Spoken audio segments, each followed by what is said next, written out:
Hey guys, welcome back to my channel.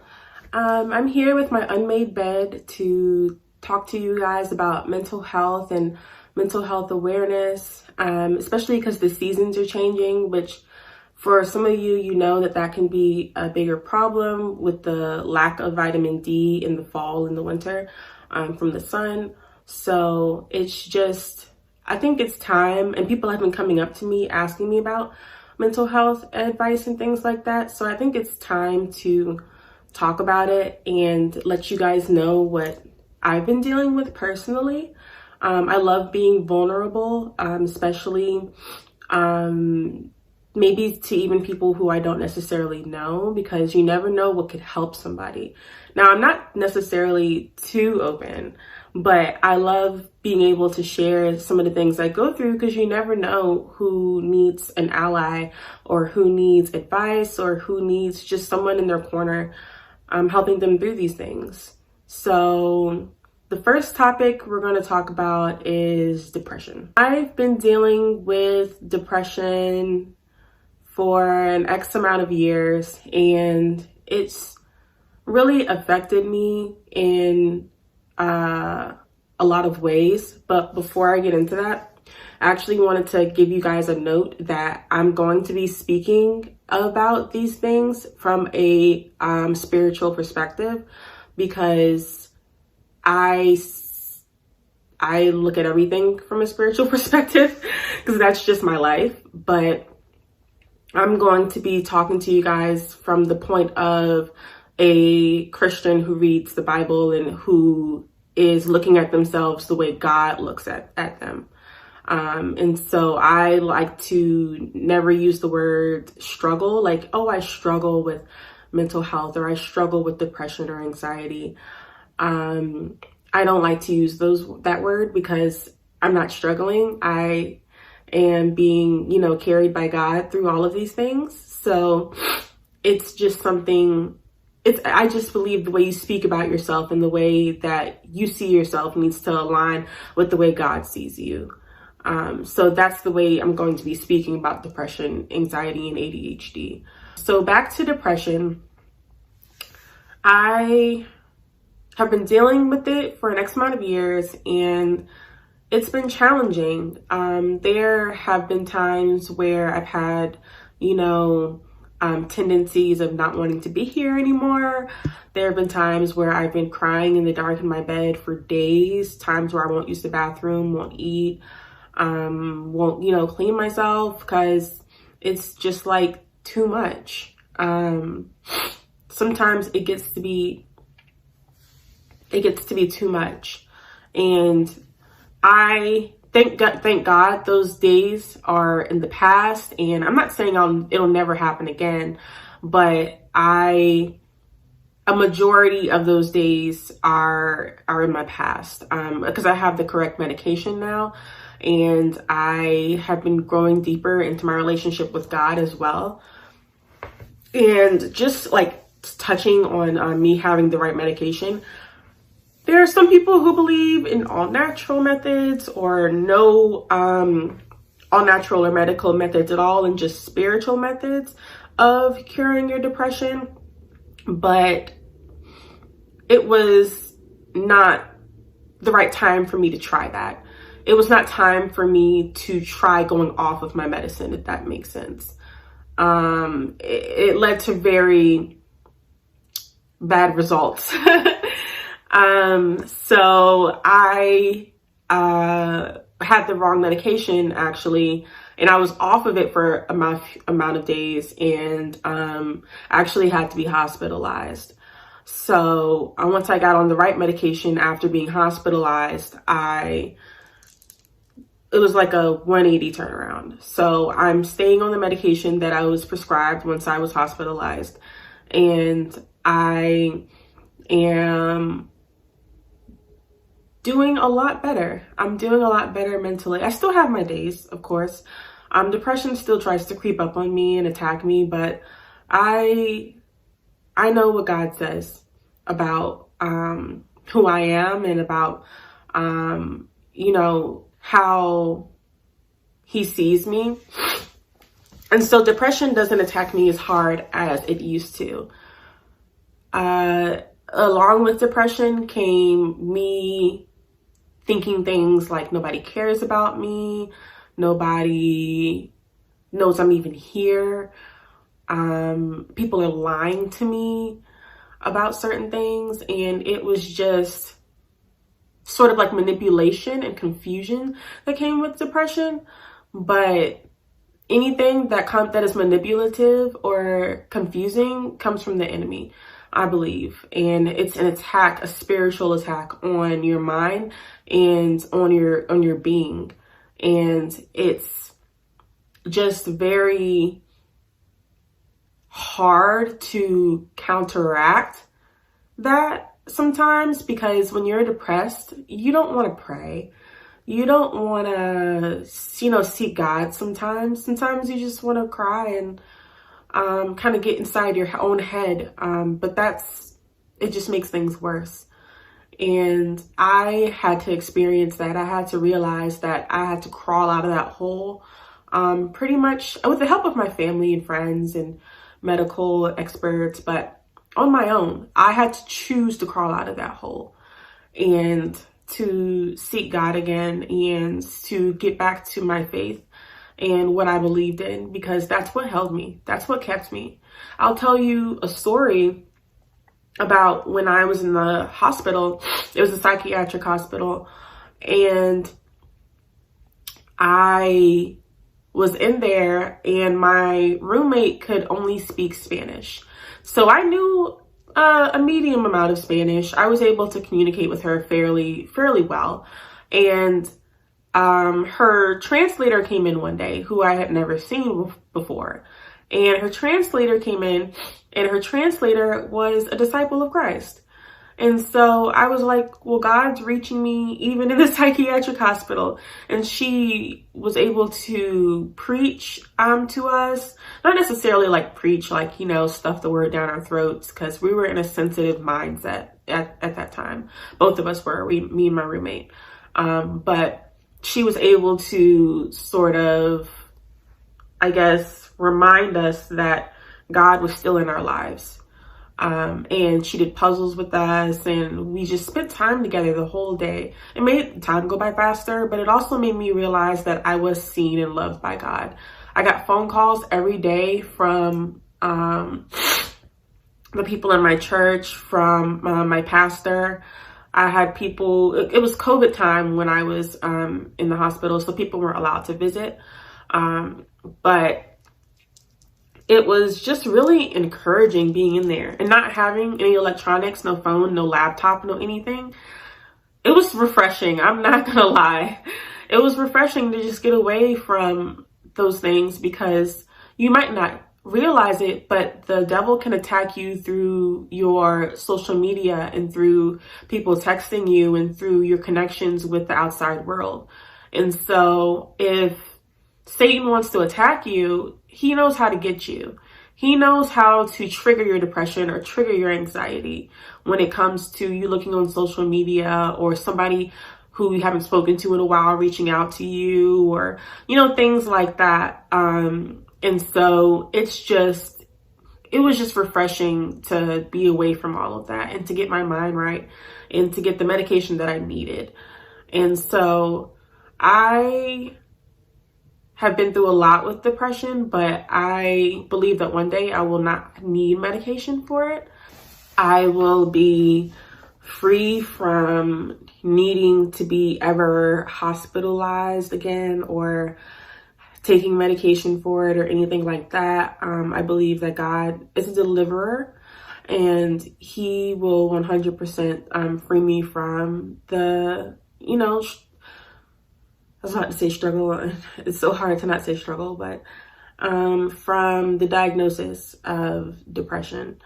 And so that leads me into my next thing that I deal with, which is anxiety.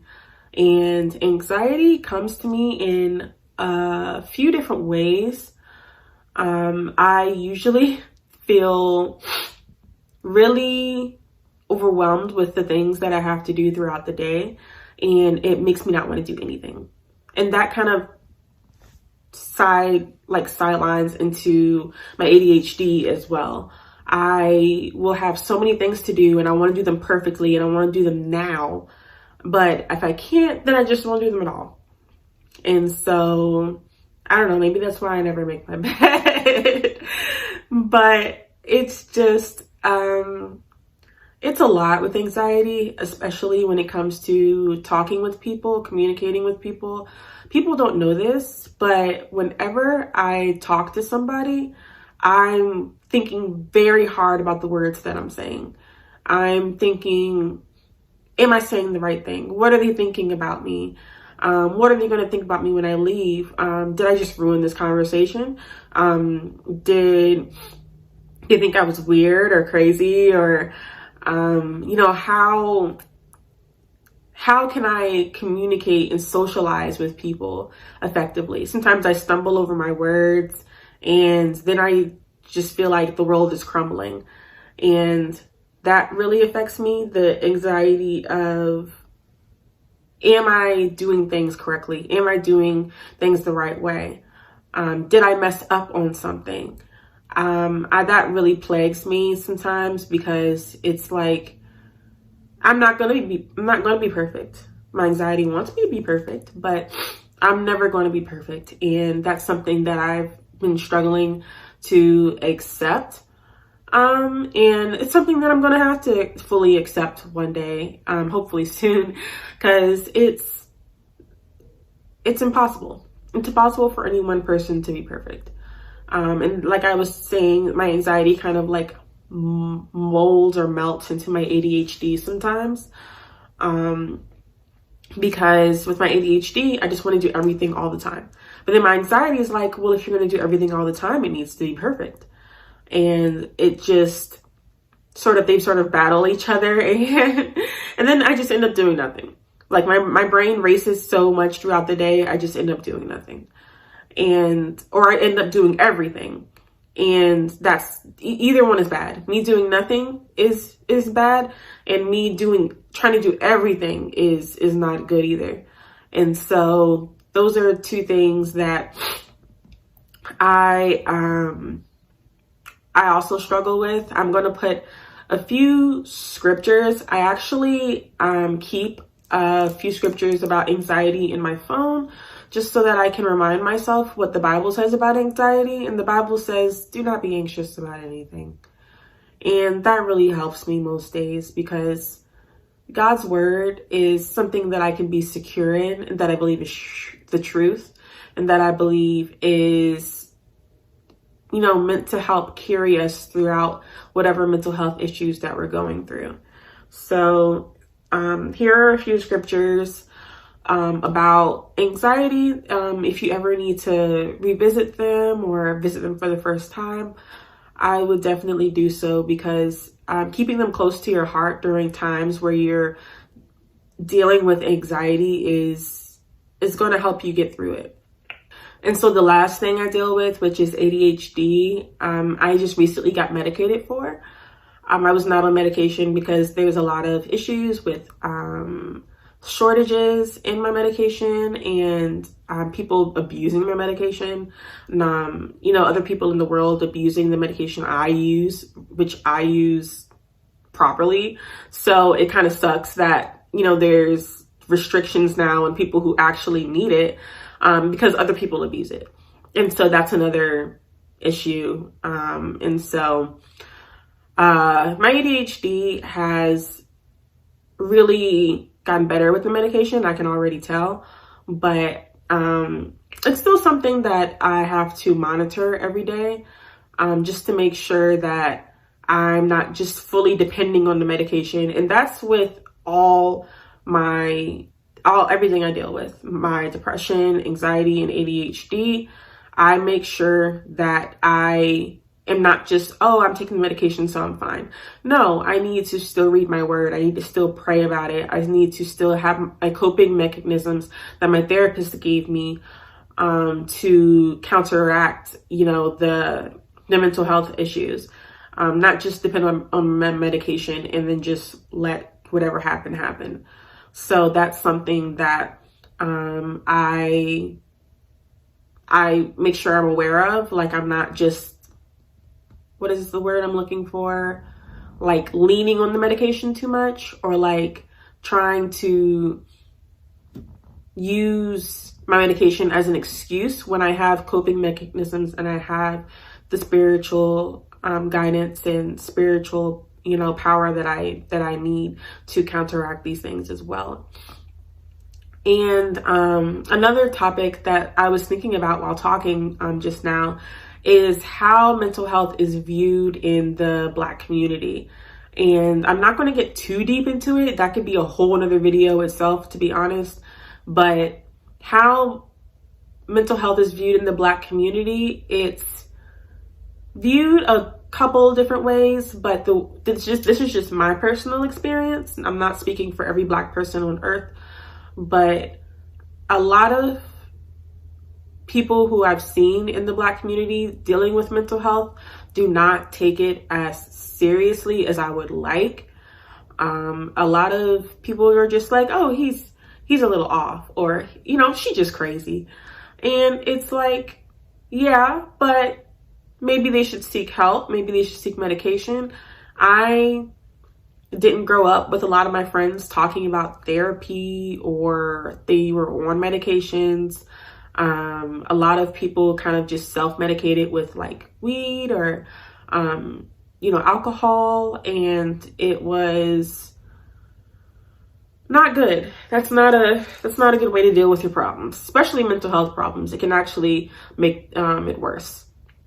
So I just dealt with a lot of not having an understanding of what I was going through growing up. Even with my parents, my mom, she understood a bit more, but my father and my other relatives, I don't think understood what I was going through as well as they could, because they had never been exposed to dealing with these issues that I had properly. And so it was just kind of like a struggle a little bit, but I found the support I need. I'm glad I have amazing parents that even if they don't understand, they try to, and they try to get me the help that I need and deserve. And I have an amazing support system at my church that I have people willing to drive to my house in the middle of the night and knock on my door and ask if I'm okay. People coming to bring me food, people coming to bring me flowers whenever I'm like feeling like I can't go on any longer. And that's an amazing thing to have that not everybody has. And so I understand why some people struggle more than others, because it's all dependent upon the circle of people you surround yourself with. And that's another thing, your environment and your atmosphere, that can also affect your mental health as well. If you're in a environment that's not good for you physically or spiritually or mentally, medication is only going to do but so much. It's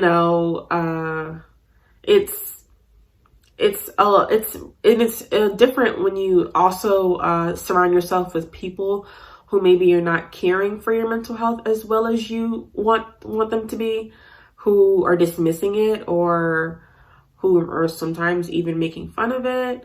You have to surround yourself with an atmosphere and with people who love you for you, number one, but also are willing to deal with certain things. Not necessarily deal with certain things, but like are willing to walk with you through certain things. Because I don't want to say put your mental health problems on other people. No, you're responsible for your own mental health. That is not an excuse to abuse other people or mistreat other people or to lean on other people like, a crutch. And so it's just make sure you have the right people in your corner. Who are going to walk with you through and help get you through whatever you're dealing with, and not just help you to excuse it, dismiss it, cover it up, or abuse other things to try to mask what you're going through. And so that's sort of any like advice I could give when it comes to mental health and the sort of situations you put yourself in. So that's my video. This was sort of like a semi TED Talk or whatever you want to call it, but I hope that me, making this video can help somebody else. If you're part of my YouTube family, don't be afraid to comment in the comment section below, just so that I can know, hey, other people may be dealing with something as well, or might have family members or friends that are dealing with something, or they understand what I'm, saying when it comes to your spiritual life and your atmosphere and other things like that affect your mental health. So thanks for watching, and I hope to see you again soon. Bye.